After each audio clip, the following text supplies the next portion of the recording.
So for my Cap Diamond, I first researched the developmental stages of children from ages around 2 to age 5, and then I started creating activities to help children meet those developmental stages. Research is showing that early education is more important than we've ever realized in practically every area of life.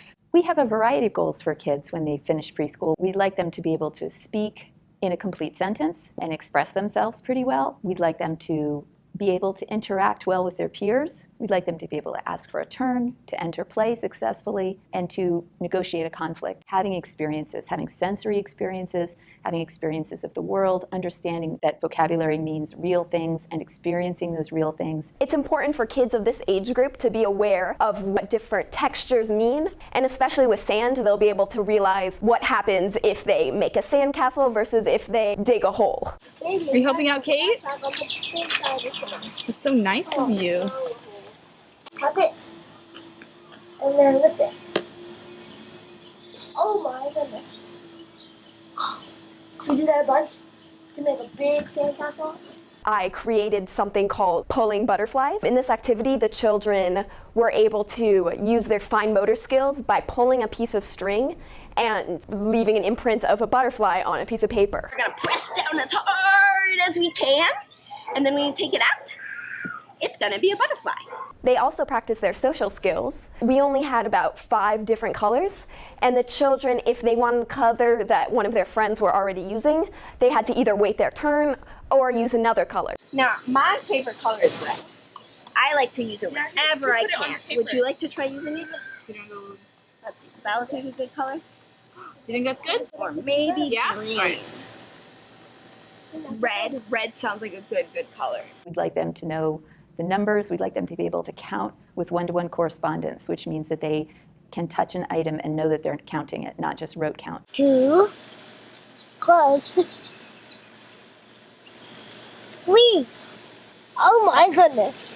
I try to think of playful ways for them to practice, because practice is really the way that we learn things. But I always try to think of what the child's interests are and then try to design an activity that pulls that interest in along with the skill. Oh my goodness!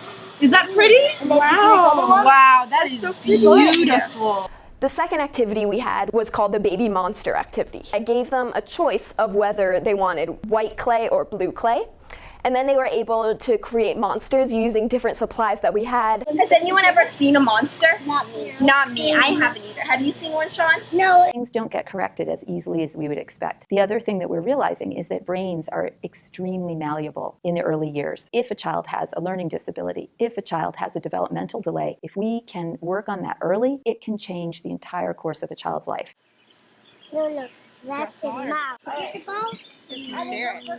The second sensory table I had was the water table. If you have different instruments like measuring cups or bowls or strainers, the kids are able to see what happens when you pick up water, see how it gets heavy and gets light when the kids drop the water.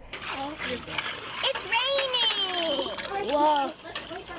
I included in the last part of the day a time for kids to eat snacks that I specifically chose for them and just to relax and to reflect on what happened during their morning. I chose 3 different foods for the kids to have: 1 soft food, 1 crunchy food, and 1 very crunchy food. So I had carrots, I had popcorn, and I had cheese sticks, as well as apple juice. What about the cheese? Is that soft or crunchy? Soft. Soft. What about the goldfish? Are goldfish crunchy or soft? Crunchy? Could I hear a crunch? Sean, do you need help? Let me see if I can hear it. I hear a crunch. Oh, I heard a very big crunch right there. The apple juice was important because it has straws that the children would put into the juice box themselves. Now, while not all kids were able to put the straws into the juice box without some help, they all tried their best and only gave up when it was obvious that they couldn't complete the task. I had a lot of fun doing this activity because it allowed me to connect what I first started in Mr. Schindell's Ishmael project when I was able to create a syllabus on how to teach 3-year-olds, and I was able to connect that into this morning where I could see what happened when kids participated in these activities that helped their developmental stages. What about you? Do you like blue or white monsters better? Red. Red monsters.